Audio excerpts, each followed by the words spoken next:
How's it going, dudes and dudettes? Hardcore Dude here with a brand new review for you guys in 2024. So, a lot of things have happened in the past year.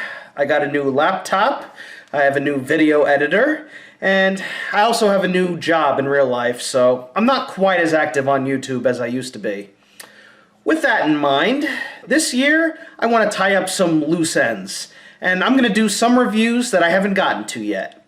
Tonight, Casper meets Wendy. Way back in 2013, I did a review of Casper, A Spirited Beginning, a direct-to-video prequel to the 1995 Casper movie, and it wasn't very good. It completely lacked all the creativity the original had, and instead focused on this lame plot to save a mansion from getting demolished by Steve Guttenberg. They had a good villain in Kibosh, but he's barely in the movie all that much to make it anything worthwhile. However, Harvey Films and Saban Entertainment were not to be deterred, and a year later, they created a sequel to the prequel called Casper Meets Wendy.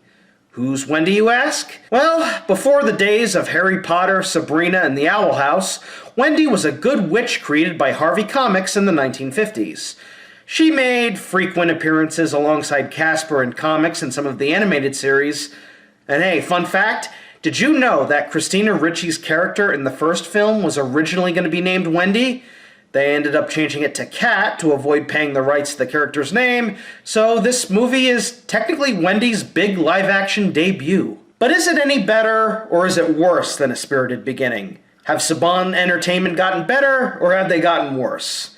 Well, keep your magic wands in your pants, and crank up that Hex Girls music, because this is Casper Meets Wendy. Roll the footage. The movie begins at a baseball game being overlooked by Alan Thicke. Whether or not this is Deedstown from the last movie is up to your imagination. After the game ends, a giant UFO suddenly appears above the diamond. Wait a minute, the Monstars from Space Jam are in this thing too? Or that. Greetings, Earthling. Can you direct me to the Roswell Chili Cook-Off? Because I'm a little low on gas. The chaos that follows is fun to watch, although a common thing I've noticed is that the actors take a few seconds to realize, oh yeah, I'm supposed to be afraid of these guys, before they scream. Good afternoon, fleshy dope pushes. Ghostly trio come to do damage. Then again, when you have background actors that aren't professionals, it's very difficult to get them to scream at something that's not there.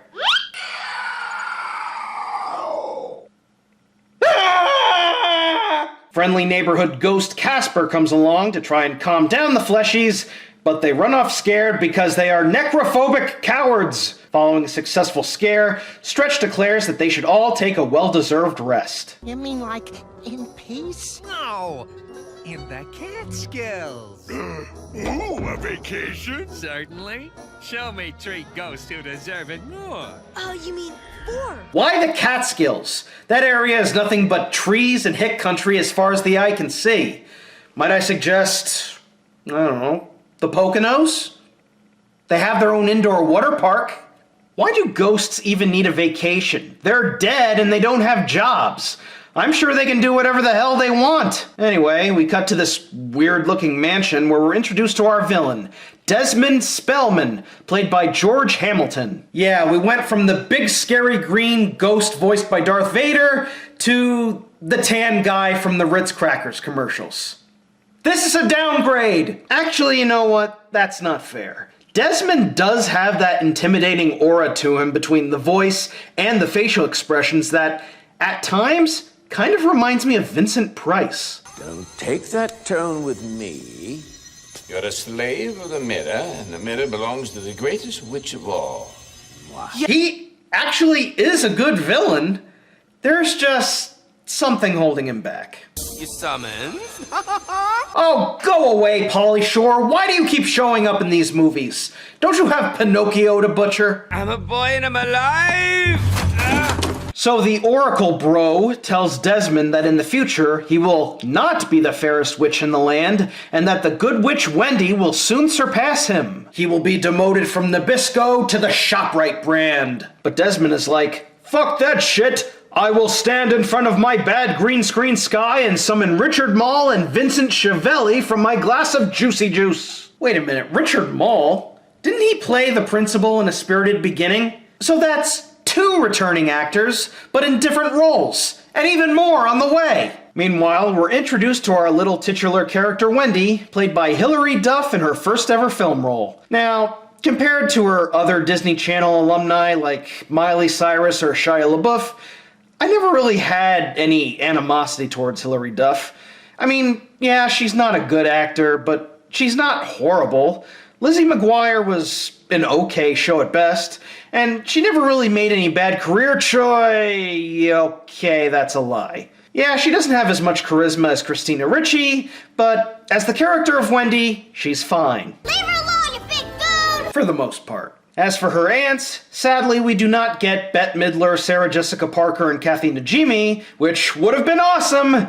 Instead we get Shelley Duvall as Gabby. I'm sure she's just happy to not be in another Kubrick movie. Terry Garr as Fanny. Put the candle back!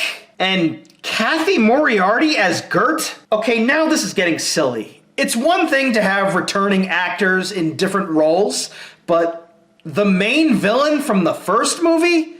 Next thing you're gonna tell me Ben Stein is in this thing too? Oh, come on. And don't get me wrong, I like these actresses, but their characters really do feel like low-rent Sanderson sisters. I know they're supposed to be the witch equivalent of the ghostly trio, but that's all I see when I see these 3. I never thought I'd say I preferred Sarah Jessica Parker over Terry Garr, but there you go. We see Casper and his uncles at a resort scaring off some guests. Even on vacation, they still gotta get their shit in. I just thought maybe you could try to be a little more, friendly. The only good fleshy is a scared fleshy. But why do you scare them? Because they can't scare back. Except for witches. What's wrong with witches? Wake up and smell the coffin. Witches are fleshies with power. Ooh, so in this universe, ghosts are afraid of something? And it's witches?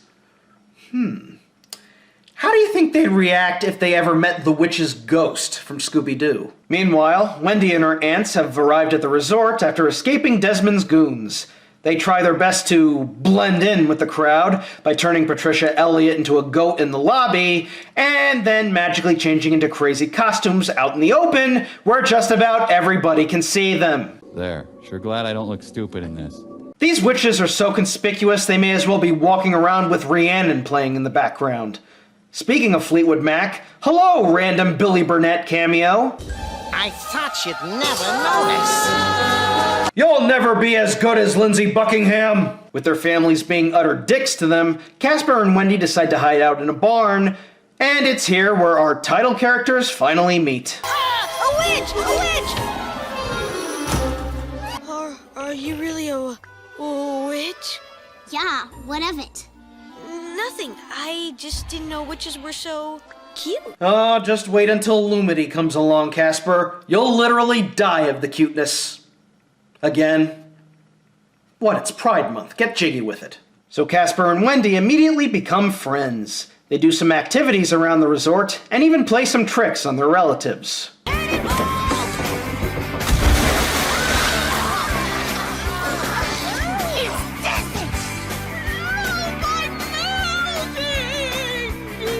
No, you're not. Maybe that was just a bucket of acid that the Wicked Witch had thrown at her? If that was the case, then why did she have a bucket of acid in her why am I trying to make sense of this? So Wendy tells Casper how much her aunts treat her like shit, and how she technically is supposed to hate ghosts. A lot of bad blood between our Halloween creatures in these parts. So Casper comes up with an idea to trick his uncles into becoming fleshies so they can hook up with Wendy's aunts at a dance later that night. Fortunately, when they get to the dance, they're able to find 3 nudniks who have the exact same body types they do. Oh, and the guy Stretch possesses is played by Michael McDonald of Mad TV fame. I have a confession to make. When I was little, I actually thought Stewart was the funniest skit on Mad TV. And then Chris Chan came along and made that whole scenario a very sad reality. I think that says a lot about Mad TV, to be perfectly honest. So the party begins and, well, for any dance party that appears in any show or movie, you know there's going to be chaos, and chaos there be. Stinky sneezes Nickelodeon slime on people. Fatso tries to get 5,000 out of Ben Stein. Calories, not dollars. You know, I feel bad for Casper not being able to join in on the fun. His uncles couldn't teach him to possess somebody as well. Like the Blue Ranger kid who keeps trying to hook up with Wendy throughout the movie. He eventually does get to dance on a gazebo with Wendy, so that's cool, I guess. The disguised adults eventually do share a dance, and things seem to be going swimmingly, until the possession spell pulls a Cinderella on them, and the ghosts and witches are both exposed. However, the witches cannot use their magic on the ghosts, or else they'll draw the attention of Desmond's weird magic GPS and send them to their doom. Destroy you? How? This is the only sure way, besides dropping a house on us. It's called the Mystic Abyss, and whatever goes in vanishes forever. In other words, they will be banished to the Blago! Wendy tells Casper to promise not to tell his uncles they can't use their powers. Take one wild guess what happens. Why are you protecting them? Because they can't use their powers! A blabber once, a blabber twice. No need for confession now. Seriously, Casper, you are horrendous at keeping secrets. And this was 1 minute after Wendy told you not to tell your uncles. Come on, man. You are the worst friendly ghost since, I don't know, the Poultrygeist. So knowing the witches are vulnerable, the ghosts show up in their cabin and wreak absolute havoc on the four of them. Finally, Wendy completely gives up and hits them with the Petrificus Totalis spell, stopping them in their tracks, but also giving out their location to Desmond. Wendy breaks up with Casper, and god damn it, quite frankly, he deserves it. But when the witches try to make their escape, they get confronted by Desmond and his goons. And you're the geek who's been hounding me. What do you want, my lunch money? It's like this, kiddo. Your uncle said that you were a greater witch than I. I had a devil of a time finding you. How did you live without magic so long, eh?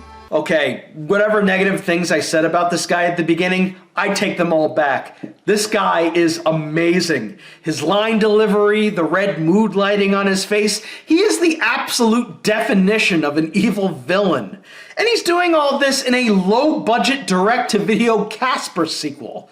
It's incredible. Casper tries to do a run-in, but gets blasted by Desmond. Stop it! He's already dead! I mean, he literally is! So Desmond unleashes the portal in the fireplace, releasing the Mystic Abyss, and I'm sure it does not go to Diagon Alley.